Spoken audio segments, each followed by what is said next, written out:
இன்னைக்கு நம்ம எல்லாருக்குமே ரொம்ப சந்தோஷமான ஒரு நாள்.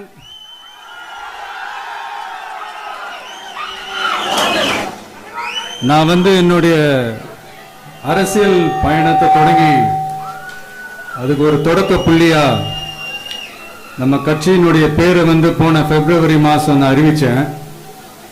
அன்னிலிருந்தே பாத்தீங்கன்னா ஒரு குறிப்பிட்ட ஒரு நாளுக்காக நீங்க எல்லாருமே வெயிட் பண்ணிக்கிட்டு இருக்கீங்கன்றது எனக்கு நல்லா தெரிஞ்சது. எஸ் எஸ் நம்ம முதல் மாநில மாநாடு, அதுக்கான ஏற்பாடுகள்லாம் நடந்துகிட்டு இருக்கு. கூடிய சீக்கிரமே அது என்னைக்கு எப்போன்றதெல்லாம் நான் உங்களுக்கு அறிவிச்சிடுறேன். பட் அதுக்கு முன்னதாக நீங்க எல்லாருமே கொண்டாடி மகிழ்வதற்காக நம்ம தமிழக வெற்றி கழகத்தினுடைய கொடியை இன்னைக்கு நான் அறிமுகப்படுத்தியிருக்கேன்.